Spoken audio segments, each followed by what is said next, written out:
श्रीगणेशाय नमः। वक्रतुंड महाकाय सूर्यकोटि समप्रभ निर्विघ्नं कुरु मे देव सर्वकार्येषु सर्वदा। महायोगपीठे तटे भीमरथ्यां वरं पुण्डरीकाय दातुं मुनीन्द्रैः समागत्य तिष्ठं तमानन्दकन्दं परब्रह्मलिङ्गं भजे पाण्डुरङ्गं। जगन्मातरं मातरं पद्मजादे परब्रह्मशक्तिं परामं प्रमेयाम् अचिन्त्यां मनन्यां वनाद्यन्तरूपां शुभां रुक्मिणीं कृष्णपत्नीं नमामि। सकुङ्कुमविलेपना मलिकचुम्बिकस्तूरिकाम् समन्दहसिते क्षणां सशरचापपाशाङ्कुशाम् अशेषजनमोहिनीम् अरुणमाल्यभूषाम्बराम् जपाकुसुमभासुरां जपविधौ स्मरेदम्बिकाम्। पुण्डलीकवरदे हरिविठ्ठल श्रीज्ञानदेव तुकाराम मौली ज्ञानेश्वर महाराज की जय।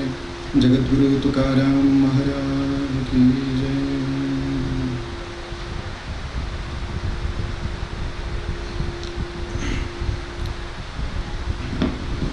ओम नमः चंडिकाय। खरं तर आज काय बोलावं हे सुचत नाही आहे। एवढे सगळे गुरुवर्य विद्वान मंडळी आणि एक बाजूला सगळ्या माझ्या माता बसलेल्या आहेत इथं, आईच्या सगळ्या मैत्रिणी आहेत, चंद्राताई दिवाळी हरिभक्तीपरायण त्या पण आहेत, सगळ्याजणी सगळे माझे मातृपितृ स्वरूपामध्येच माझ्या मामांच्या स्वरूपामध्ये आलेले खास बेलाडवरून दिलीप महाराज आलेले आहेत. आणि त्याचा आनंद होतोय की ज्यांना आम्ही शाळेत असताना ज्यांच्याकडून आम्ही शिकलो असे चैतन्य महाराज आज आशीर्वाद देण्यासाठी आम्हाला इथे आले. आम्हाला आठवतं की आम्ही शाळेत असताना ते आमचे प्रमुख पाहुणे किंवा अध्यक्ष म्हणून ते असायचे. त्यांचा आदर्श ठेवून आम्ही इथं आलो, म्हणजे ह्या सगळ्या गोष्टींमध्ये पुढं आलो.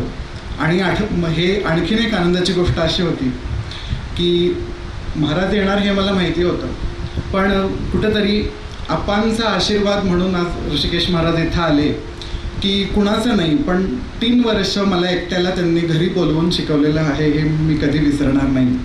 मानवोत्पातांचं नाव घेतल्याशिवाय मला हे होणार नाही. आणि त्यावेळेला त्यांनी नुकतेच रिटायर्ड झाले होते आणि मी जो पुण्याला जायच्या आधीचे 3 वर्ष मी त्यांच्याकडं व्याकरणाचं आणि जे काही शाळेचं आणि कॉलेजमध्ये आम्हाला शिकायला सर नव्हते म्हणून आप्पा आम्हाला घरी शिकवायचे. त्याचा सगळ्यात जास्त आनंद झालेला आहे मला ऋषिकेश महाराजांच्या स्वरूपामध्ये आदरणीय प्रातस्मरणीय वैकुंठवासी वाना महाराजांचा आशीर्वाद मला जो मिळालेला आहे याबद्दल धन्यता वाटत आहे. आणि सर्व विद्वज्जनांच्या समोर आता गुरुसमोर मी काय बोलणार, पण तरी पण थोडासा प्रयत्न. भगवतीच्या या शारदीय नवरात्राच्या महोत्सवाच्या निमित्तानं व्यास महर्षींनी हा प्रणयन केलेला हा जो देवी भागवत ग्रंथ आहे, मगाशी श्री महाराजांनी सांगितल्याप्रमाणे पुराण आणि महापुराण या दोन याच्यामध्ये तो आजचा दिवस नाही आहे, ती वेळ पण नाही आहे, पण ह्यालाही महापुराण असं म्हटलेलं आहे. या ग्रंथाच्या विषयाचा थोडासा अभ्यास आपण जर वेगळ्या दृष्टिकोनातून केला, म्हणजे ह्याचा आशय जर आपण एक वेगळ्या दृष्टिकोनातून बघितला, आपली संस्कृती जी आहे ही पुरुषप्रधान संस्कृती आहे. त्यामुळं आपण परमात्म्याला बोलावताना किंवा परमात्म्याला आळवताना आपल्या देशामध्ये प्राबल्य दिसताना भगवान पुरुष रूपातून आपण परमात्म्याला बोलवतो किंवा आळवतो. मग ते वैष्णव असतील, शैव असतील, गणपती संप्रदाय असेल, त्याच्यामध्ये कसं असतं की पुरुषप्रधान संस्कृती.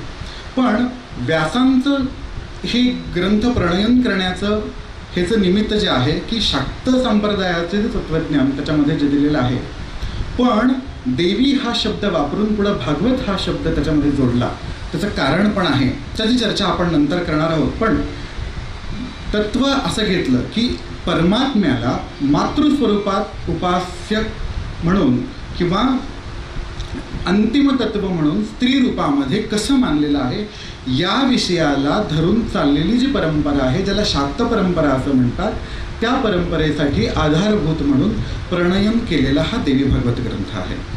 या ग्रंथामध्ये असं एक फिक्स असं तत्त्वज्ञान, निश्चित असं तत्त्वज्ञान असं नाही आहे. 3 वेगवेगळ्या संप्रदायांचा याच्यामध्ये समावेश केलेला आहे. एक पूर्णतः सर्वात महत्त्वाचा मुद्दा, देवी भागवत हा ग्रंथ जो आहे हा पूर्णतः वैदिक तत्त्वज्ञानाला धरून आहे. जरी याच्यामध्ये तांत्रिकाचा आणि बाकीच्या काही शाक्त संप्रदायीन गोष्टींचा आविर्भाव असला तरीही ह्याच्यामध्ये वैदिको वेदमाश्रयेत या आधाराने देवीची प्रतिपाद्यता म्हणजे परमात्मा हा स्त्री रूपच आहे या आशयाला धरून या ग्रंथाची रचना करताना व्यास महर्षींनी केलेली आहे. आणि मग ह्याच्यासाठी सांगताना सुद्धा ज्याच्यामध्ये आपण चिंतन जेव्हा करायला लागतो, भागवत या शब्दाचा आपण अर्थ जर बघायला गेला की त्यांनी व्याख्या करताना स्कंद महापुराणामध्ये भगवत्याः इदम इति भागवतमश्नुते असं त्यांनी सांगितलं की भगवतीचं म्हणून त्याला भागवत म्हटलंय, असा अर्थ होतो. हा शब्दशः अर्थ त्यांनी घेतला, ठीक आहे, तो मान्य पण आहे. पण वारकरी संप्रदायाचे किंवा वैष्णव संप्रदायाचे भागवताचे जी काही तत्व आहेत, ज्या काही गोष्टी वारकरी संप्रदायामध्ये आहेत, त्या सगळ्या गोष्टी देवीच्या उपासनेमध्ये कशा आहेत आणि कशा समाविष्ट केलेल्या आहेत, म्हणून ह्याला श्रीमद देवी भागवत महापुराण असं म्हटलेलं आहे. व्यास महर्षी आपण तसं बघायला गेलं की देवी, मी मगाशी बोलून गेलो की पुरुषप्रधान संस्कृती, आपण परमात्मा म्हटलं की देव म्हणतो आणि त्याची पत्नी म्हणा, त्याची भगिनी म्हणा, त्याची दुसरी त्याच्यापेक्षा, त्या पतीपेक्षा एखाद्याचं स्वामित्व, एखाद्या व्यक्तीचं स्वामित्व ज्यावेळेला तेव्हा आपण त्याला पती म्हणतो. मग त्याची पत्नी सायणाचार्यांनी जेव्हा ऋग्वेदाच्या पहिल्या मंडळाच्या 13व्या सूक्तामध्ये जेव्हा पहिल्यांदा इळा देवी सरस्वती तिसरो देवी हा शब्द जेव्हा तिथं आला, तिथं सायणाचार्यांनी वापरताना शब्द असाच वापरलाय की देवानां पत्न्यः असा शब्द वापरला देवी. पण मग पुढं स्पष्टीकरण देताना की सरस्वती, कारण ऋग्वेदाची सुरुवात ज्या वेळेला होते अग्निमीळे पुरोहिताई यज्ञदेव मृत्युजम, तिथं देव शब्द पहिल्यांदा आला. निरुक्तामध्ये यास्काचार्यांनी देव शब्दाची व्याख्या करताना, देव शब्दाचा अर्थ देताना असं सांगितलं की तो प्रकाशमान, दीपनाथ, दानाथ, द्योनाथ असे त्यांनी दैवतकांडामध्ये हे सगळे शब्द त्याच्यामध्ये वापरलेले आहेत. तर त्याचे सगळे जे वैशिष्ट्य आहेत देवाचे, की जो प्रकाशमान आहे, जो ज्ञानस्वरूप आहे. दान या शब्दाचा अर्थ दान देणारा, आरक्षण करणारा, पालनपोषण करणारा असा देव शब्दाचा अर्थ काढला. मग देव शब्द आपण हा जर देव शब्द जर तुम्ही परमात्म्याला जर देव म्हणत असाल तर परमात्म्याचं जर स्त्री रूप जर तुम्ही विचार केलं तर ते देवी असं होतं. तिथं आपल्याला समजावं म्हणून ही ह्याची बहीण आहे, ही ह्याची आई आहे, ही ह्याची भगिनी आहे, पत्नी आहे, या वगैरे वगैरे गोष्टींचा वापर होतो. पण देवी भागवताचं प्रणयन करताना व्यास महर्षींनी परमात्म्याला परांबा असा शब्द वापरलेला आहे. जगदंबा नव्हे, जगज्जननी म्हणा किंवा महामाया म्हणा, जसं आचार्यांनी पुढे सांगितल्याप्रमाणे की त्या परब्रह्माची ती परभट्टिणी म्हणा, ह्या सांगे की तेव्हा देवी शब्दाला पुढं सायणाचार्यांनी दीप्यमान प्रकाशमान मग ती सगळी जी वैशिष्ट्य जी देवी शब्दाला लावलेली आहेत ती सगळी वैशिष्ट्य त्याच्यामध्ये आली. सांगायचं तात्पर्य एवढंच की देवीची उपासना ही आपण म्हणतो की आदिमायेची उपासना आहे, आदिशक्तीची उपासना आहे. हे खरं आहे बरं का, हे तेवढंच खरं आहे. पण त्याचबरोबर देवीची उपासना ही परमात्म्याची सुद्धा उपासना आहे. त्या तत्वाला अनुसरून त्या आशयाला धरून व्यासांनी देवी भागवताची रचना केली. याचं प्रमाण पण देता येईल आपल्याला बऱ्याच गोष्टींचं. इतर दुसऱ्या कुठल्या ग्रंथांचं प्रमाण घेण्यापेक्षा आपण सरळ ऋग्वेदाच्या 10व्या मंडळात जे आहे 125, 126, 127 नंबरची जी सूक्त आहेत त्या सगळ्या सूक्तांचा विचार करा. अहम रुद्रे भिर्वसो भिश्चराम्यहमा आदित्य ऋत विश्वदेवै ही हे जे सूक्त आहे की नाही, मीच रुद्र आहे, मीच अष्टादश वसू आहे, मीच द्वादश आदित्य आहे, सगळी मीच आहे, ही जी अमृण ऋषींची कन्या जी सांगते त्याच्यावरचं भाष्य आपण जर पाहिलं तर त्या सप्तशतीच्या उत्तरांगामध्ये जे देवी सूक्त येतं ते म्हणा किंवा त्याच्यानंतर 132 जे सूक्त आहे ऋचा त्वं पोष मास्ते पुष्पान गाय त्वं तुम गायत्री तुष्यक्वर येशू ब्रह्मा को वदती जातविद्या, ब्रह्मदेव तुला जातविद्या म्हणतो. यज्ञाच्या मात्राम म्हटलंय तिला, यज्ञाची पण तू मात्रा आहे. आणि देवी सूक्तामध्येच तिला ती स्वतः म्हणते की मी यज्ञाची अधिष्ठात्री आहे, यज्ञाची फलप्रदात्री आहे, यज्ञकर्त्री मी आहे, यज्ञरूपा यजमान स्वरूपिणी ललिता सहस्रनामामध्ये म्हणतो. आणि आचार्यांचं जर आपण भाष्य बघायला गेलो ललिता त्रिशतीवरती भगवान जगद्गुरु शंकराचार्यांचं जे भाष्य आहे त्याच्यामध्ये ककाररूपा, एकाररूपा, कल्याणी ही जी देवीची नावं जी स्पष्टकरण करताना शंकराचार्यांनी सांगितले कम ब्रह्म खम ब्रह्म इति श्रुतेः, की क शब्दावरून ककाररूपा सांगताना क शब्दावरून परब्रह्मेति इति अर्थ असं सांगितलं की परब्रह्म किंवा आत्मस्वरूपाने भगवतीची आपण चिंतन करू शकतो.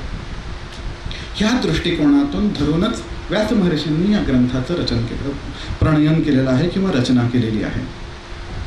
तर या देवी उपासनेबद्दल तत्वज्ञान सांगताना भास्कररायांची किंवा शंकराचार्यांची आपल्याला सौंदर्यलहरी म्हणा, ललिता त्रिशती भाष्य म्हणा आणि जी भवानी षटकम म्हणा, इतर वेगवेगळ्या गोष्टीतून आपल्याला सवय कशी असते बघा की आपण काय म्हणतो की ही शिवाची पत्नी, ही परमात्म्याची पत्नी, ही ह्याची पत्नी, आपण त्या दृष्टिकोनातून दृष्टिकोनातून बघतो. पण तीच अंतिम सत्ता आहे, कारण निर्गुणाला काही स्वरूप नाही, परमात्म्याला काही स्वरूप नाही. वैखानस आणि वैष्णव पांचरत्र आगमामध्ये त्याला परम असं देव म्हटलंय, शैवांमध्ये त्याला परमशिव म्हटलंय, तेच देवी भागवतामध्ये त्याला परांबा असं या शब्दातून म्हटलेलं आहे. तर या परांबेचं, या जगज्जननीचं जे नवरात्र आहे त्या 9 दिवसांमधून वेगवेगळ्या कथानकातून मग त्याच्यामध्ये उपासना येते, कर्मप्रधानता येते, कर्माच्या अनुलक्षून येणाऱ्या कुठल्या ज्या काही गोष्टी आहेत त्या सगळ्या गोष्टींचा विचार व्यास महर्षींनी या ठिकाणी केलेला आहे. आणि चर्चा जर करायची जर झाली तर नीलकंठाचार्यांची टीका आहे देवी भागवतावरती. नीलकंठाचार्यांनी टीका करताना देवी भागवत हे महापुराण कसं याची चर्चा त्याच्यामध्ये अतिशय विस्ताराने केलेली. त्यांचे बरेचशा तार्किक आणि त्यांनी दिलेली प्रमाणं पण आहेत. पण काही पुराणांच्या मते ते महापुराण आहे, काही पुराणांच्या मते ते उपपुराण आहे. पण स्वतः देवी भागवत महापुराणाची प्रत्येक अध्यायाची समाप्ती करताना देवी भागवत महापुराणे म्हटले. मग पुढं ती संहितायाम ते जाऊ द्या. पण लक्षणं जर बघायला गेली तर फक्त 5 लक्षणांनी युक्त असलं तर हे उपपुराणामध्ये गणलं गेलेलं आहे. तर अशा या देवी भागवताची रचना आणि बऱ्याचशा गोष्टी आपण जर बघायला गेल्या की श्रीमद भागवतामध्ये ज्या गोष्टी आहेत, ज्या कथा आलेल्या आहेत त्या कथाच तिकडं देवाच्या दृष्टिकोनातून आहे, इकडं देवीच्या दृष्टिकोनातून आहे. आपला बघण्याचा दृष्टिकोन कसा असा, म्हणजे मी मगाशी सांगून आलो की पुरुष प्रधानता, स्त्री प्रधानता असं म्हणण्यापेक्षा पितृप्रधानता किंवा मातृप्रधानता, बरोबर आहे की नाही. एखाद्या बाळाला म्हणा किंवा जन्माला येणाऱ्या प्रत्येक प्राण्याला म्हणा, सर्वात जवळचं नातं जे कोणतं असेल तर ते आईचं नातं असतं. म्हणून आपण परमात्म्याला जेव्हा बोलवतो तेव्हा जेव्हा आई म्हणून बोलतो, पण संतांची कितीतरी प्रमाणं आपल्याला देता येतील. तर नामदेव महाराजांनी तर बऱ्याच अभंगांमध्ये त्यांना जननी म्हटलेलं आहे, आई म्हटलेलं आहे. आणि ज्ञानेश्वरीमध्ये सुद्धा 2 ते 3 ठिकाणी सुद्धा त्यांनी परमात्म्याला माता असं संबोधलेलं आहे.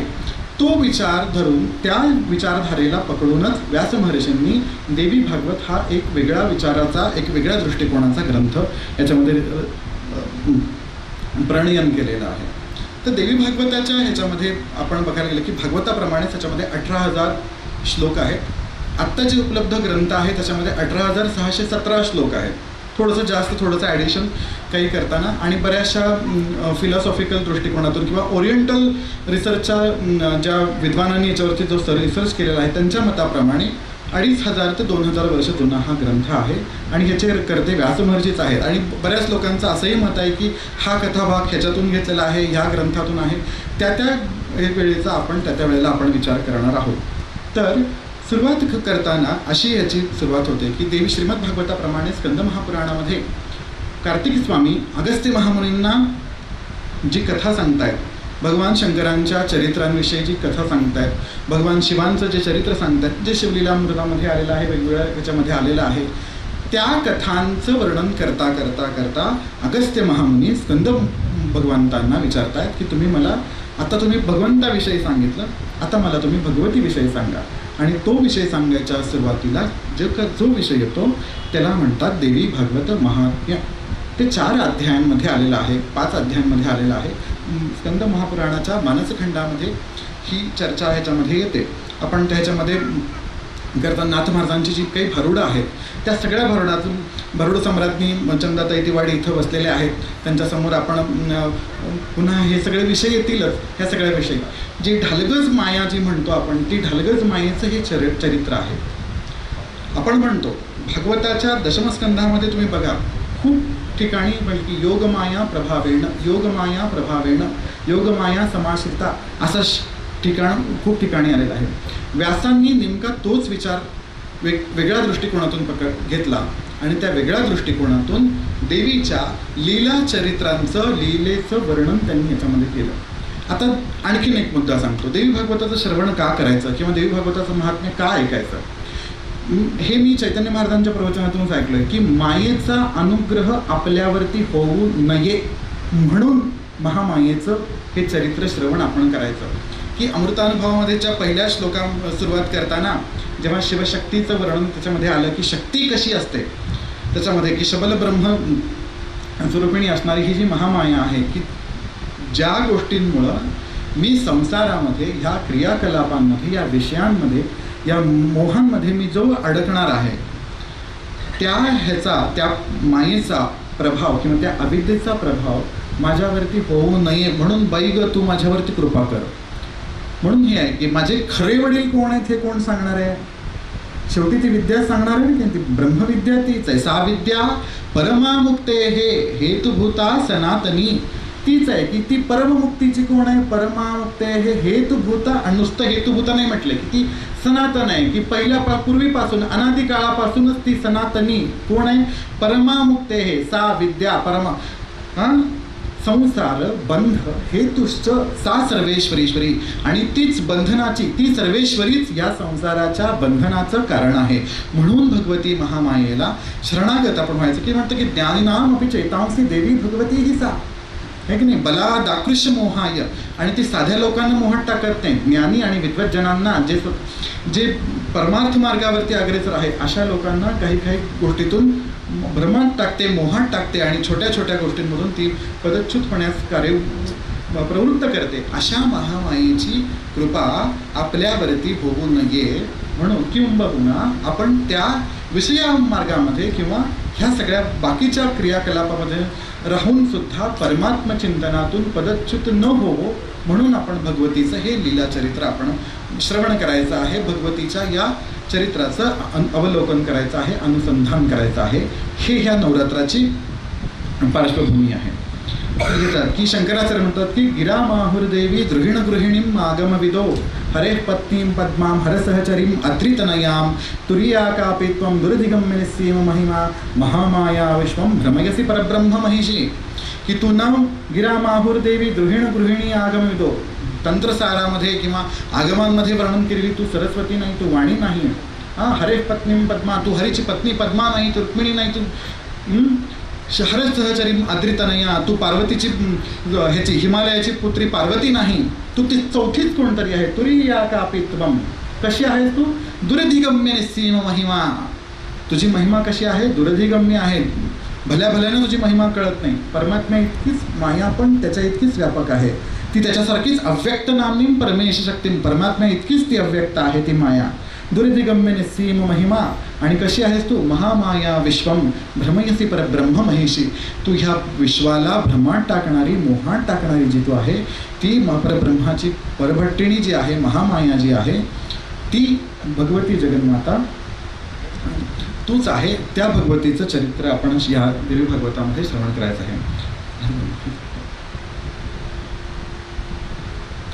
तर या देवी उपासनेमध्ये हा दुसरा अप्रोच किंवा एक दृष्टिकोन असा की माया म्हणून आपण सर्वजण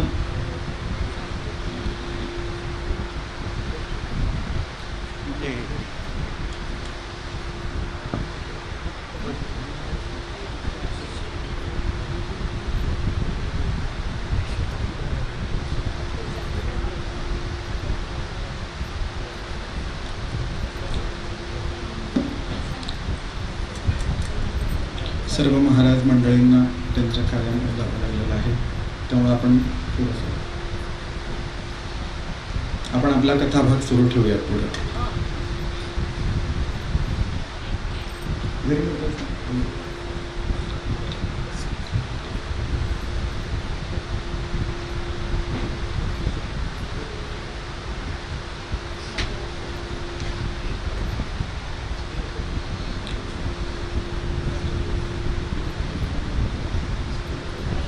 देवी उपासनेची पार्श्वभूमी सांगताना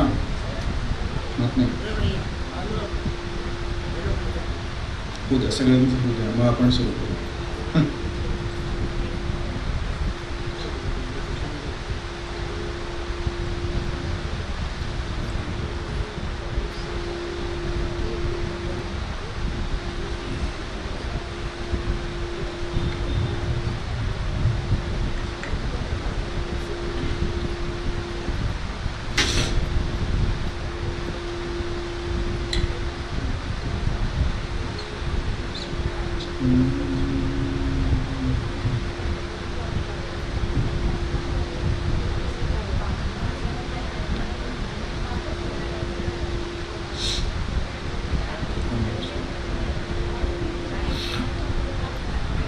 करूयात सुरुवात.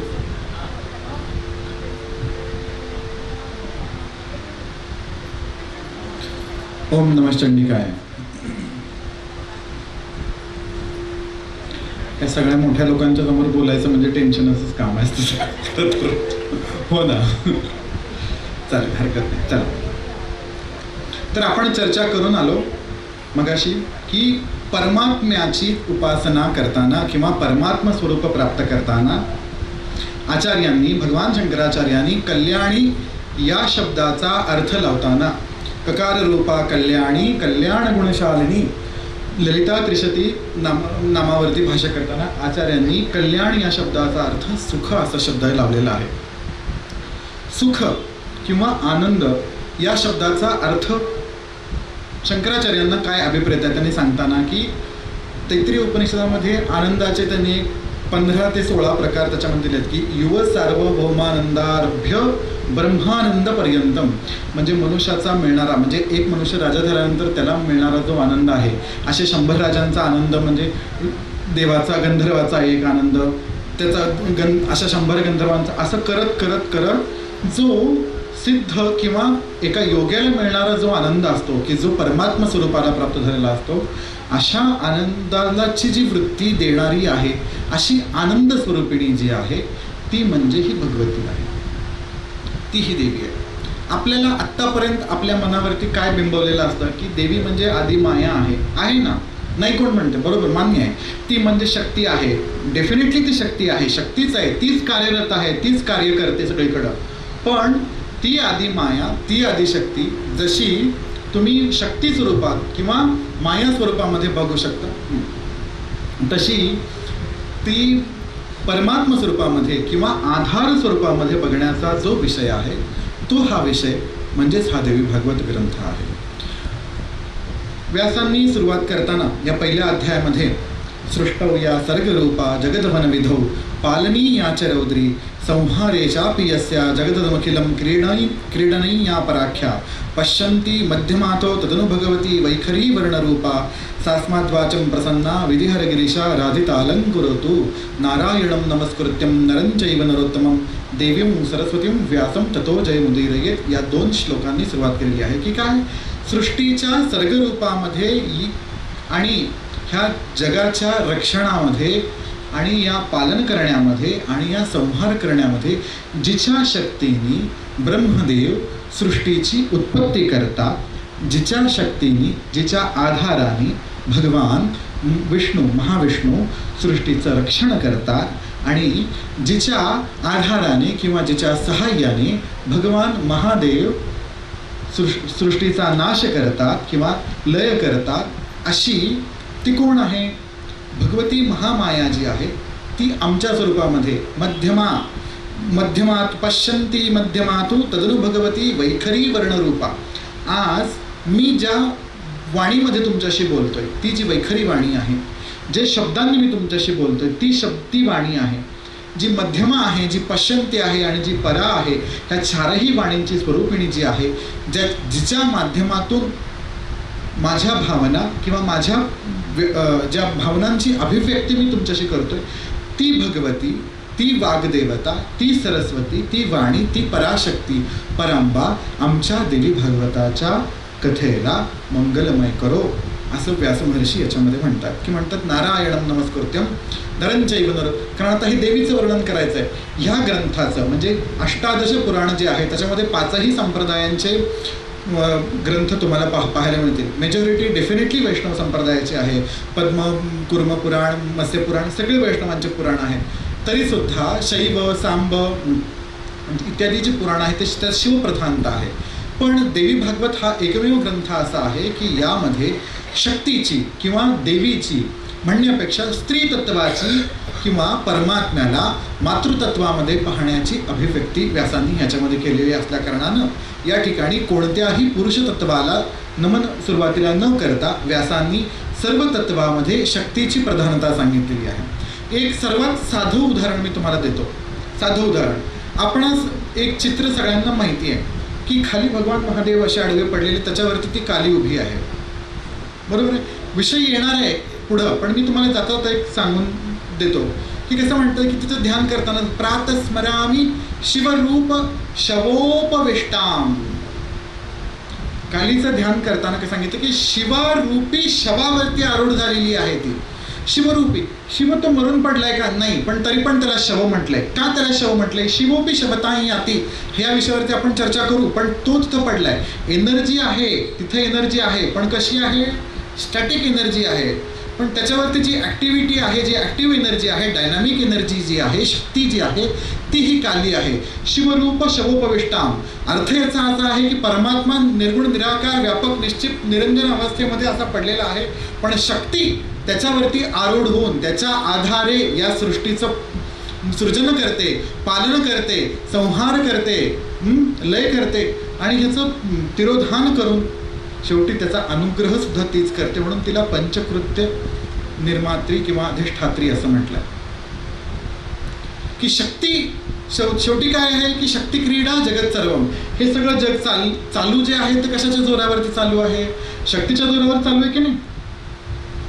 विचार करा, साधी गोष्ट आहे. मला जर साधा हार जरी उचलता नाही आला तर हे कशाच्या जोरावर चालू आहे? मी बोलतोय, माझी वाक्शक्ती आहे. तुम्ही ऐकताय, तुमची श्रवण शक्ती आहे. तुम्ही बसलाय, तुम्ही सगळेजण लक्ष देताय, ऐकताय, तुम्ही तुमच्या कशाच्या जोरावरती आहे? साधं उदाहरण देतो. शक्ती श्रेष्ठ का तुमचं तत्व, चेतन तत्व श्रेष्ठ? शेवटी दोन्ही तीच आहे. पण मी तुम्हाला उदाहरण देतो. तो खाली निश्चित पडलाय की त्याच्यावरती उभी आहे. वेदांतामध्ये शक्ती कशाला म्हटलंय बघा. मी जिथून जाणतो, माझी जी जाणीव आहे, मी कोणीतरी आहे, ही जी माझी जाणीव आहे ती ही देवी आहे. लक्षात घ्या, एखादा माणूस जेव्हा, एखादा व्यक्ती कोम्यामध्ये जेव्हा हॉस्पिटलमध्ये पडलेला असतात, मेलेला असतो का होतो? नाही. जिवंत असतो का? नाही. मग काय अवस्था आहे ती? आत्मतत्व आहे, चेतना आहे, पण जाणवतं का मी तिथं आहे? ह्याची जी मीची जी जी जाणीव आहे, जिला चित्ती म्हटलं, या देवी बरोबर, चेतनेत्य विधीयते, ती जी चेतना आहे, नमस्तस्यै नमस्तस्यै नमस्तस्यै, मला मीपणाची जिथून जाणीव होते, ती जी मीपणाची जाणीव आहे, ती ही भगवती महामाया आहे. तिचं हे चरित्र आहे. तिला चित्ती म्हटलं, तिला संवित्ती म्हटलं, बरोबर आहे. ज्ञानेश्वर महाराज ज्ञानी येते स्वसंवित्ती, ज्ञानेश्वर महाराज म्हणतात शैव म्हणती शक्ती तई आम्हा परमभक्ती आपुली म्हणू. ज्ञानेश्वरी 18व्या अध्यायामध्ये भक्तीचं वर्णन करताना ज्ञानेश्वर महाराज सांगतात की ही जी स्वसंवित्ती आहे, वेदांती लोक तिला काय म्हणतात? स्वसंवित्ती म्हणतात. शैव तिला काय म्हणतात? शक्ती म्हणतात. पण आम्ही सगळेजण तिला भक्ती म्हणू. देवी हीच शक्ती आहे. मला माझी जी जाणीव होणार आहे, जी माझी स्वतःची जी जाणीव आहे, ती जाणीवीची जी आहे, ती जाणीव जी आहे, ती ही देवी आहे. त्या देवीच्या तत्वाची आपण उपासना करण्यासाठी म्हणून ह्या 9 दिवसांमध्ये हे चरित्र आपण श्रवण करायचं आहे. अशी ही कथा ह्याच्यामध्ये पुढे झालेली आहे. की सगळं मग पार्श्वभूमी सगळ्यांना सर्व प्रमाणांप्रमाणे एकच परिपाठ आहे की नैमिषारण्यामध्ये सगळे ऋषीमुनी जमलेले आहेत. शौनक महामुनी प्रवचन करतायत आणि ऋषीमुनी सगळे सांगतायत. ऋषयः ऊचुः सूत जीव समाबर्हिस् यस्वं श्रावयसीनः कथा मनोहरा पुण्या व्यास शिष्य महामते. हे व्यासांच्या शिष्या, हे महामते, हे सूता, तुम्हाला 100 आयुष्य लाभो, तुम्ही भरपूर काळ जगावं, तुम्हाला आशीर्वाद लाभो, अशी त्यांना आशीर्वाद देतात. आणि ऋषी म्हणतात की तुम्ही काय सांगितलं की सर्व पापहरम पुण्यम विष्णुश्चरितमद्भुतम शिवस्य चरितम दिव्यम भस्मरुद्राक्षयोसता श्रीतिहासंच माहात्म्यम श्रुतम तव मुखांबजात अधुना श्रोतुमिच्छाम पावनात पावनां परम. हे सूत महाराज, तुमच्याकडून आम्ही आत्तापर्यंत विष्णूचं चरित्र ऐकलं, भगवान शिवांचं चरित्र ऐकलं, भस्मरुद्राक्षाचं महात्म्य ऐकलं, पण अधुना श्रोतुमिच्छामी, आता आमची अशी इच्छा आहे की पावनात पावनम परम. एक छोटीशी गोष्ट मी आता सांगणार होतो पण सांगून देतो. श्रीमद भागवतामध्ये आपण काय करतो? राधे कृष्ण राधे कृष्ण राधे कृष्ण राधे कृष्ण म्हणतो, पण श्रीमद भागवतामध्ये राधेचं चरित्रच कुठं आलेलं नाही आहे. आपण त्याला प्रमाण मानतो श्रीमद भागवताला, पण भगवती राधाराणी कुठंच नाही आहे भागवतामध्ये. कदाचित हीच खंत व्यासांना लागली असावी म्हणून व्यासाने देवी भागवताची रचना केली की ज्याच्यामध्ये 9व्या स्कंधामध्ये राधा हीच अंतिम तत्व सांगितलेलं आहे आणि राधेचं चरित्र आणि राधेपासून सृष्टीची निर्मिती कशी झाली ह्यासाठीच व्यासांनी. तुम्ही सगळ्यांनी घरी जाऊन आज हा सोमवार करा. दशमस्कंदामध्ये बघा राधाचा र तरी दिसतो का तुम्हाला कुठं? कुठंच नाही. त्या राधेचं सगळं चरित्र पण परमतत्व नावाने भगवंताच्या स्त्रीरूप राधेचं जे चरित्र जे आहे त्या राधेचं चरित्र म्हणून व्यास महर्षींनी या देवी भागवताची रचना केलेली आहे. म्हणून ऋषी म्हणतात की पावनात पावनम परम, पावन करणाऱ्याला सुद्धा पावन करणारं असं चरित्र कोणतं आहे ते तुम्ही आम्हाला सांगा. आणि कसं सांगितलं की भुक्ती मुक्ती प्रदन नृणाम अनायासेन सर्वशः, की जे ऐकल्यानंतर भुक्ती आणि मुक्ती दोन्ही पण आम्हाला अनायास, कुठल्याही प्रकारचा आयास न करता आम्हाला प्राप्त होईल अशा कथेचं तुम्ही आम्हाला महत्त्व सांगा. अशी कथा तुम्ही आम्हाला सांगा, असं सगळे ऋषीमुनी सूतांना म्हणतात. सूत म्हणतात की साधुपृष्ठम महाभागा लोकानां हितकाम्या. हे महाभागांनो, तुम्ही लोकांवरती कृपा करावी या हेतूनेच तुम्ही मला प्रश्न विचारलेला आहे. ते म्हणतात की काय की सर्व शास्त्रस्य सारम तद्वो वक्ष्यामि शशतः तावत् गर्तन् तीर्थानि पुराणानि व्रतानि च यावन्न श्रूयते यस्मात् देवी भागवतं नरैः.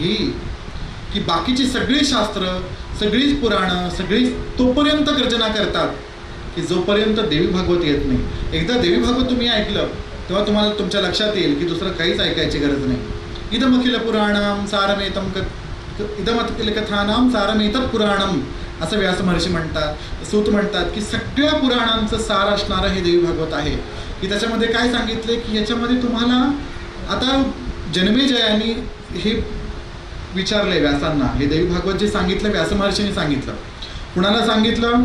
जन्मेजयाला सांगितलं. जन्मेजय कोण? परीक्षित राजाचा मुलगा. आता साधं लॉजिक बघा, आपण काय म्हणतो आपला विचार करू, मोठ्यांचा विचार करायचं कारण नाही. साधं लॉजिक बघा, एखाद्याचा जर अपमृत्यू झाला, अरे अरे काय मृत्यू झाला याचा, कसा कसा मेला, असा नॉर्मल व्हायला पाहिजे होता, आपण असं हळहळ लागते की नाही आपल्या मनाला. साधी गोष्ट आहे की बघावं चांगला माणूस होता हो, कसा मेला हो, बघावं कसं काय झालं, असं झालं. जर एखाद्याचा ॲक्सिडेंटल मृत्यू झाला असेल, ॲक्सिडेंटल डेथ झाली असेल, जर आपल्याला एवढी हळहळ वाटते, तर एक मुलगा म्हणून ज्याच्या वडिलांना, ज्याच्या बापाला एका सापाने दंश केल्यानंतर आणि ज्वाळाच्या ज्वाळा निघून भस्म झाल्यानंतर त्याचा मोक्ष झाला असेल असं एका मुलाला वाटणं कसं शक्य आहे? साधी गोष्ट आहे नाही. परीक्षिताला जेव्हा तक्षकाने दंश केल्यानंतर त्यांनी भागवत ऐकलं, त्यांना ती गती मिळाली. तो श्रीमद भागवताचा विषय थोड्या वेळासाठी बाजूला ठेवा, ते वेगळ्या कल्पातली कथा आहे, ती भागवतामध्ये येते, ती कथा थोड्या वेळासाठी वेगळी ठेवा. पण इथं तुम्ही थोडासा एक लॉजिक माइंडने विचार करा की एका मुलाला कसं वाटू शकेल. तर त्या परीक्षित राजाच्या उत्तम गतीसाठी म्हणून मी काय करावं म्हणून व्यास महर्षींनी त्याला जो उपदेश केलेला आहे जनमेजय राजाला, तो जो उपदेश आहे तो उपदेश म्हणजे देवी भागवत आहे. आणि एक लक्षात घ्या, नवरात्राच्या आधी बरोबर 15 दिवस पितृपक्ष असतो आणि नंतर 15 दिवस देवी पक्ष असतो. देवी पक्ष आणि पितृपक्ष दोन्ही एकत्र असतो. महालय पक्ष म्हणतो आपण त्याला. देवीची आपल्याकडे एवढा प्रचार नाही आहे देवी उपासनेचा, पण तुम्ही जर बंगालकडे बघाल, दक्षिणेकडे जर बघाल तर महालय पक्षाच्या अष्टमीला बोधन होतं, ती स्थापना होते, बेलीच्या झाडामध्ये दुर्गेचं आवाहन केलं जातं आणि सुरुवात केली जाते. देवी भागवतामध्ये प्रत्येक कथेच्या अंती अशी माहिती दिलेली आहे, असं सांगितलेलं आहे की तुमच्या पितरांच्या उद्धारासाठी जर तुम्हाला काही करायचं असेल तर देवी भागवताची ही कथा वाचा, देवीचं तुम्ही हे स्तोत्र करा, देवीचं तुम्ही हे करा, देवीचं तुम्ही हे वाचा. असं खूप ठिकाणी पुढे येणार आहे कथा की माझ्या पित्याचा सर्पदंशाने मृत्यू झाला, त्यांच्या गतीसाठी म्हणून भगवती परांबिकेची नवाह यज्ञेने किंवा नवरात्र विधानाने मी ही पूजा करतो आणि देवीची कथा ऐकतो आणि याच्यानंतर देवीचा यज्ञ करतो. अशा ह्याच्यातून परीक्षित राजांचा मोक्ष कशा प्रकारे झाला ही कथा याच्यामध्ये येणार आहे. असं सांगतात की पूर्वमस्य पिता राजा परीक्षित तक्षकाहिना संदष्ट संशुदय राज्ञा भागवतम श्रुतम नवभिर दिवसै श्रीमद वेदवाक्यसमुखांबुजा त्रैलोक्य मातरम देवी पूजयित्वा विधानतः. इथे काय म्हणतात, श्रयंतु श्रावयामास, आपल्या पित्याच्या पूर्वमस्य पिता राजा परीक्षित तक्षकाहिना, तक्षकांनी दंश केल्यामुळं परीक्षिताचा जो झालेला मृत्यू आहे त्याच्या पितृदोषाच्या निवारणासाठी किंवा त्यांच्या पित्याच्या उत्तम गतीसाठी म्हणून जनमेजय राजांनी व्यासदेव श्रीमंत वेदव्यासांच्या मुखातून नवाह यज्ञे संपूर्ण परीक्षित भूपती की नवाह यज्ञ म्हणजे नवाह आपण काय म्हणतो, हरिनाम सप्ताह, 7 दिवसांचा सप्ताह, 9 दिवसांचा नवाह, म्हणून याला काय म्हटलं, नवाह ज्ञान यज्ञ. म्हणून ह्या 9 दिवस त्यांनी ही कथा ऐकली आणि 9 दिवसामध्ये कथा ऐकल्याच्या नंतर परीक्षित राजाला उत्तम गती प्राप्त झाली. अशा काय सांगितलं की 18 पुराणानां मध्ये सर्वोत्तमं परम देवी भागवतम नामम धर्म कामार्थ मोक्षदम, धर्म काम अर्थ आणि मोक्षद असं 4ही पुरुषार्थांच्या सिद्धीसाठी म्हणून आपण देवी भागवताचं श्रवण करायचं आहे.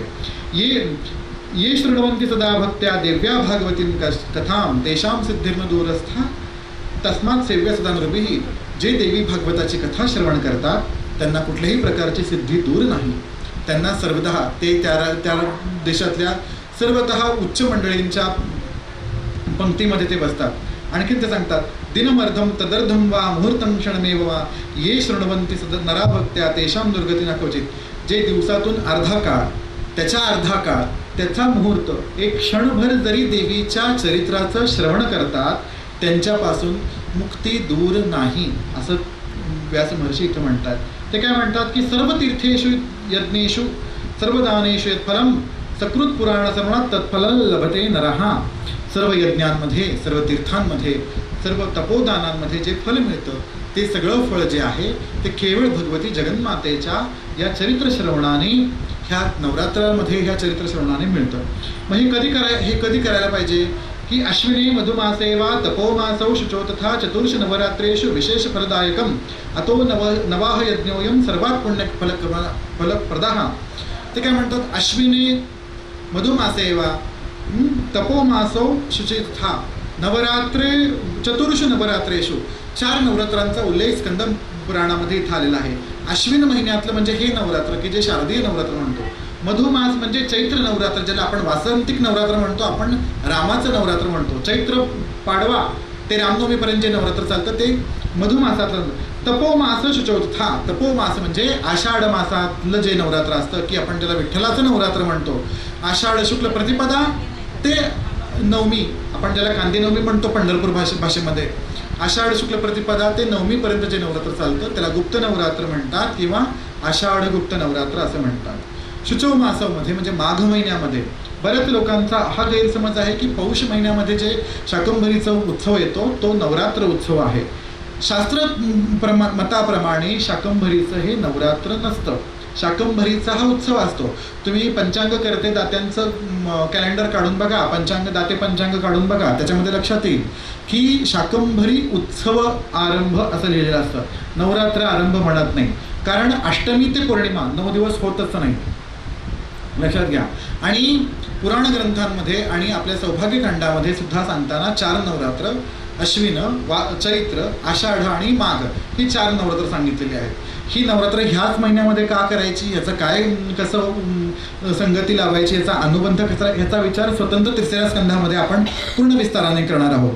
पण ते काय म्हणतात की या नवरात्रांमध्ये जर तुम्ही देवीचं हे चरित्र श्रवण केलं, देवीचं हे भागवत तुम्ही जर श्रवण केलं तर तुम्हाला सिद्धी दूर नाही आणि तुमच्यावरती भगवती महामायेची कृपा होऊन तुम्ही आध्यात्मिक गतेस मार्गामध्ये अग्रेसर होऊन पुढे जात राहाल असे ते सांगतात. की म्हणतात की अतोह नवाह यज्ञेन तर सर्वस्मात पुण्यकर्मणः, म्हणून 9 दिवस नवरात्र विधानाने ही देवी भागवताचं तुम्ही श्रवण करायचं आहे. धर्माचार विहीनानां कल्ला वल्पायुषानृणाम व्यासो विधाहितायुधते पुराणाख्यम सुधारसम, जे धर्मापासून हीन झालेले आहेत, ज्यांना धर्माचं ज्ञान नाही, अशा सर्व लोकांसाठी म्हणून व्यासांनी ह्या देवी भागवताचे प्रणयन केलेलं आहे. मग ह्या अध्यायाच्या पहिल्या अध्यायाच्या शेवटी सांगताना सांगितलं की अष्टमी, नवमी, चतुर्दशी या दिवशी सुद्धा तुम्ही देवी भागवताचं श्रवण केलं तर अतिशय उत्तम आहे. मग इथं एक संदर्भ श्रीमद भागवताच्या 10व्या स्कंधातल्या 56व्या अध्यायामध्ये भगवंताचं एक चरित्र याच्यामध्ये सांगितलं. 2ऱ्या अध्यायाचं सगळी ती कथा आहे की उपतस्थुर महामायाम दुर्गां कृष्णोपलब्धये, त्याचा तो संदर्भ श्रीमद भागवतामध्ये येतो. तो त्याचा हा पूर्ण अध्याय इथं याच्यामध्ये दिलेला आहे. काय सांगितलंय की देवी श्रीमद भागवतामध्ये की भगवान जेव्हा प्रसेनाचा मृत्यू झाल्यानंतर समंतक मण्याच्या शोधासाठी म्हणून जांबुवानाच्या गुहेमध्ये जातात आणि 27 दिवस झाले तरी येत नाहीत. म्हणून जेव्हा वसुदेवाला, देवकीला, बलरामाला, रुक्मिणी मातेला जेव्हा चिंता वाटू लागते की आता करायचं काय, अजून तर भगवान आले नाहीत, मग त्यावेळेला काय करायचं, त्यावेळेला देवर्षी नारद महर्षींचं जेव्हा तिथं आगमन होतं, नारद महर्षींनी सांगितलं की उपतस्थुम महामाया तथा कृष्णोपलब्धये, कृष्णाच्या प्राप्तीसाठी म्हणून. अर्थ नीट समजून घ्या, इथं श्लेष अलंकार आहे.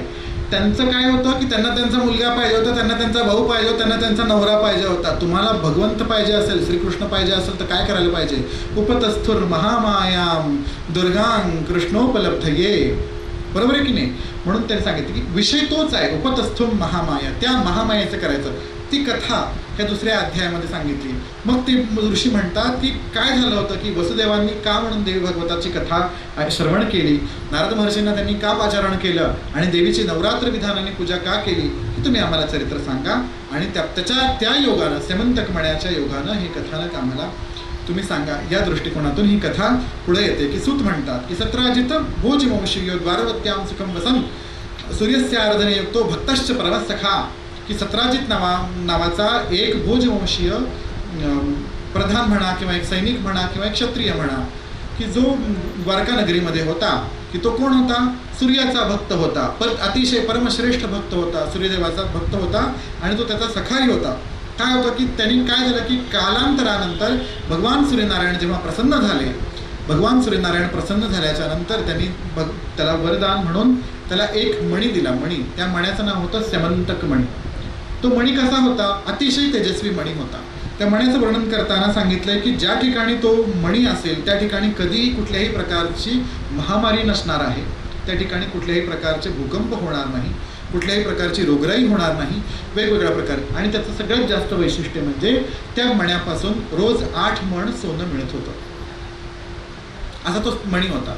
सकाळच्या वेळेला जेव्हा सूर्याची किरणं त्या मण्यावरती पडली की त्याच्यातून असं 8 भार सोनं त्याच्यातून बाहेर पडायचं. आणि मग तो ज्याच्याकडे तो मणी असेल तो माणूस सूर्यासारखा तेजस्वी दिसायचा. भगवान सूर्यनारायण प्रसन्न झाल्याच्या नंतर तो 17 मणी तो घेतला देवाकडून, सूर्यनारायणाकडनं गळ्यामध्ये धारण केला आणि द्वारकेमध्ये भगवंताच्या सुधर्मा नावाच्या सभेमध्ये तो येऊ लागला. द्वारकेच्या लोकांना वाटलं की अरे सूर्यनारायणच आला भेटायला, प्रकाशच एवढा मोठा होता. ते अरे साक्षात सूर्यनारायण आले. पण देवाला माहिती होतं की हा सत्राजित आहे, सूर्यनारायण नाही. मग सगळेजण म्हणाले तो सत्राजित, तुम्ही काय एवढे त्याचे हे करू नका.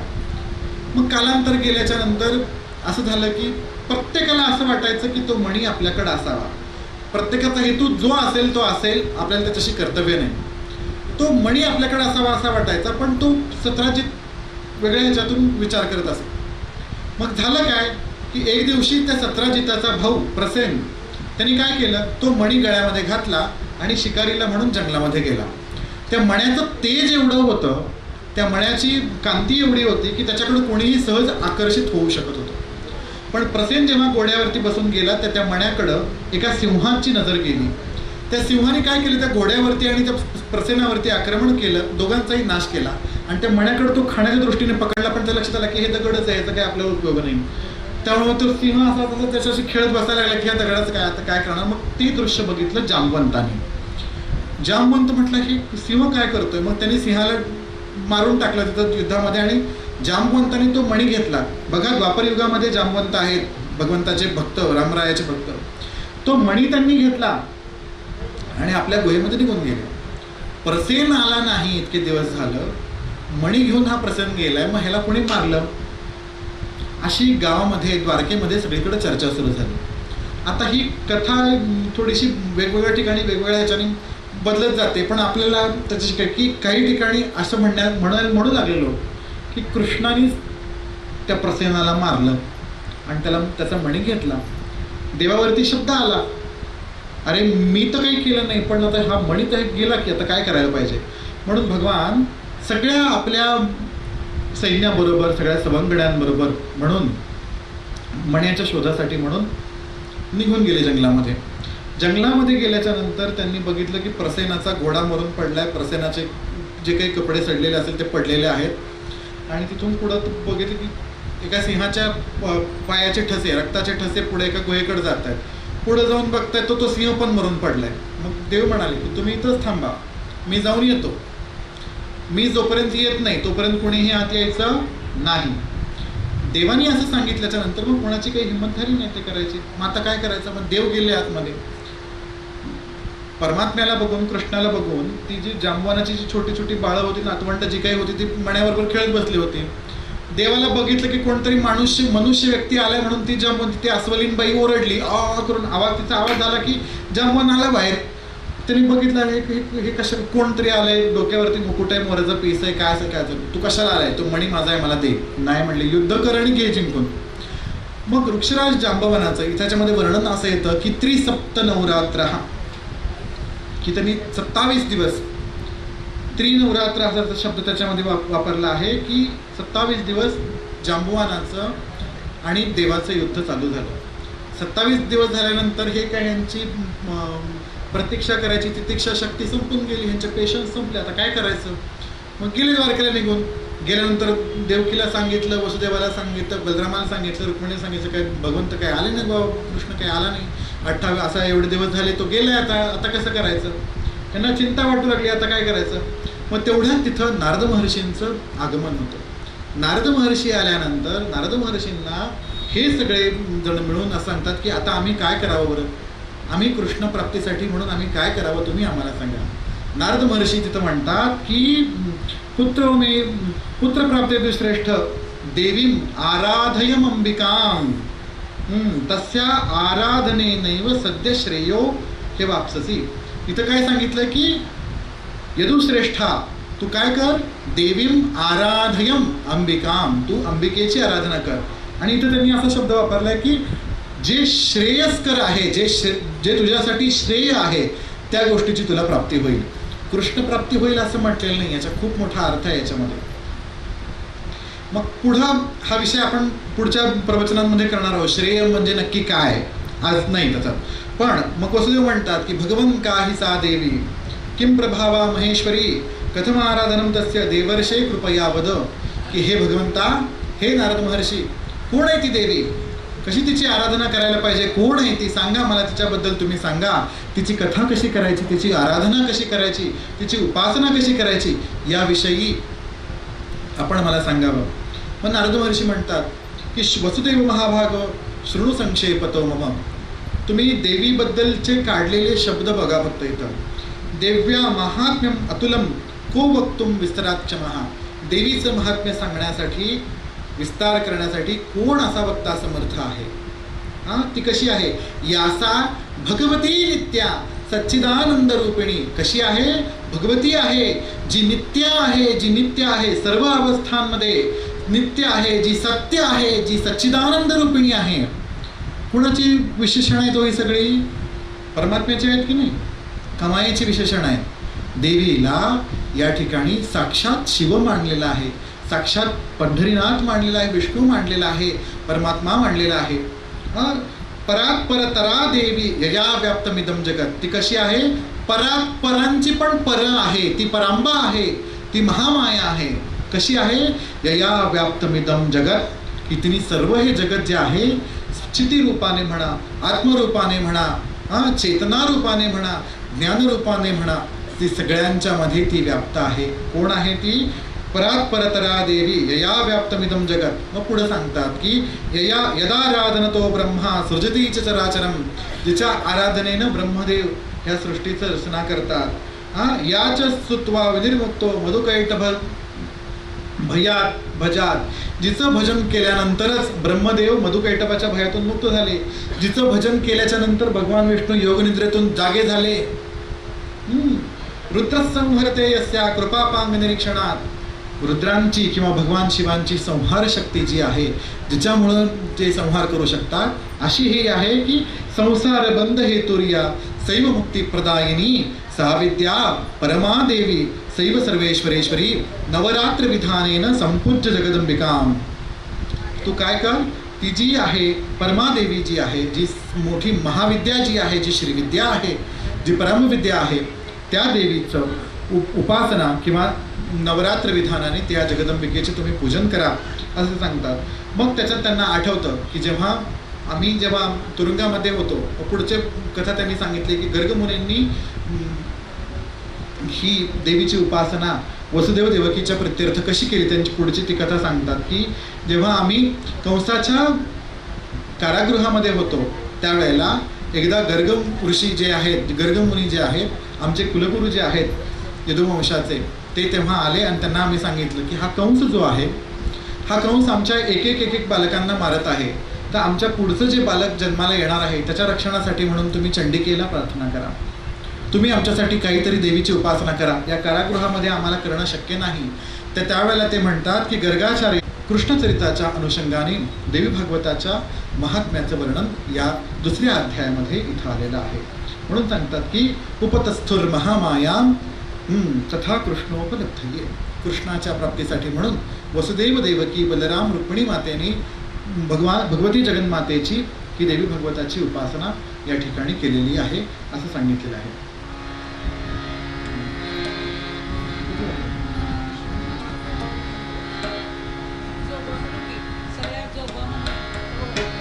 आपण याचा अर्थ पण आपण बघणार आहोत आणि मग आजची कथा इथं सांगू. उद्यापासून वेळेत कथा सुरू होईल आणि विस्ताराने देवीचं चरित्र काय आहे, देवीच्या चरित्रामध्ये नुसती कथा नाही, पण ही देवी महिषासुराला मारायसाठी देवीच का पाहिजे, हा महिषासूर कोण आहे आणि त्या देवीचं स्वरूप करताना ह्या सगळ्या देवांना एकत्र का यावं लागलं, हे देवांचं एकत्रित तेज म्हणजे काय आहे, हे सगळं विचार आपण उद्यापासूनच्या चरित्रामध्ये आपण करणार आहोत. उद्या ठीक 4 वाजता म्हणून आपण उपस्थित राहायचं आहे. आत्ता आईच्या महिला मंडळातल्या ह्या सगळ्या भगिनी जोगवा म्हणत आहेत. यानंतर आरती होईल. आरती झाल्यानंतर कथेची समाप्ती होईल आणि कथा संपल्यानंतर बाहेर प्रसाद आहे, त्या सर्वांचा प्रसाद आपण घेऊनच इथून प्रस्थान करायचं आहे. आज थोड्याशा उद्घाटनाच्या कार्यक्रमामुळे थोडासा उशीर झालेला आहे, थोडीशी गडबड पण झालेली आहे. काही हरकत नाही, उद्यापासून आपण कथा आपल्या वेळेमध्ये आणूया. आजच्या कथेचा एवढा प्रयोजन करून आपण आपले वाणीला विराम देऊ. त्यानंतर जोगवा होईल, आरती होईल आणि मग आपण इथून जायचं आहे. ओम नमः शिवाय.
सोडियेला संग काम क्रोध हे झोडियेले मांग केला मोकळा मार्ग सुरंग आईचा जोगवा मागिन आई राजा उदे उदे सदानंदाचा उदे कामाक्षी मातेचा उदे. एक आठवण सांगायची झाली तुम्हाला सगळ्यांना इथली वैकुंठवासी हरिभक्तीपरायण दादा महाराज मनमाडकरांच्या पत्नी म्हणजे आमच्या काकू मावशी आमच्या प्रभावती देवी मनमाडकर या दरवर्षी आमच्या मातोश्रींच्या पुण्यतिथी सप्ताहामध्ये ऋषी पंचमीचा दिवस असतो. त्या दिवशी एकविरा महिला भजनी मंडळ आणि आपल्या मंडळाच्या सर्व हरिभक्तीपरायण चंदाताई तिवाडींचं भजन असायचं. तर त्या भजनामध्ये बाकीचं काही त्यांची नसायची इच्छा की बाबाई तू फक्त एक जोगवा म्हण. आणि हे नवरात्र जे आहे महाराज काकांचं देवघर वेगळं असायचं आणि आईसाहेबांच्या म्हणजे आईंच्या देवघरामध्ये फक्त तुळजाभवानीचा फोटो असायचा. 9 दिवस त्यांचं मौन असायचं, 15 दिवस त्यांची देवीची पूजा असायची. त्यांची खरी आठवण काढायला पाहिजे. आज खरं त्या असत्या तर त्यांना खरंच खूप आनंद झाला असता. वैकुंठवासी प्रभावती देवी मनमाडकरांचं ही स्मृती म्हणाल तर त्यांची देवीवरती खूप श्रद्धा होती. पिठाने चंदाताईची ओटी त्या पिठा आणि त्या आज मला ते दृश्य दिसलं की आत्या आमच्या भारूड जोगवा म्हणायच्या आणि आई सगळ्या घेऊन यायच्या आणि त्यांचा जोगवा पिठा मिठाने भरायचा आणि आवर्जून जोगवा म्हणायला लावायचं, बसायला लावायचं. ती आठवण झाली. आरती चालू करा तिकडं. जय जगदंबे श्री अंबे रेणुके कल्पजगदंबे जय जगदंबे श्री अंबे रेणुके कल्पजगदंबे जय जगदंबे अंतम स्वरूपाची तुझी घाटी अंजन से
क्षितिजा तळपती तूच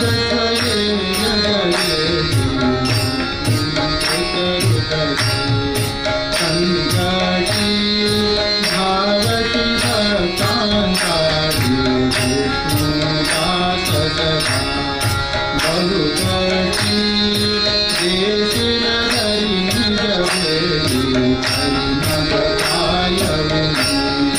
या लाभे पाव पाव अविरंभे जय जय जगदंबे श्री अम्बे रेणुके कल्पतरुम्बे जय जय जगदंबे श्री अम्बे रेणुके कल्पतरुम्बे जय जय जय अम्बे जय जय जगदंबे जय जय जगदंबे कर्पूरगौरं करुणावतारं संसारसारं भुजगेन्द्रहारं सदा वसन्तं हृदयारविन्दे भवं भवानी सैतन्यनमामि।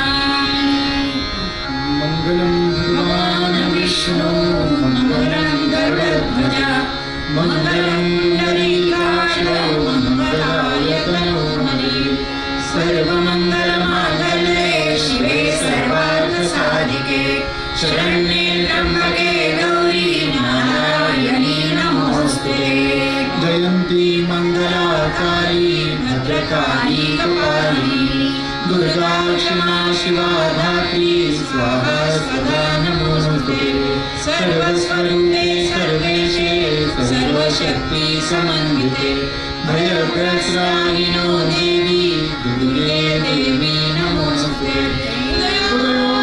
दयोस्तु श्री महाकाली महालक्ष्मी महासरस्वती राजराजेश्वरी ऐसाए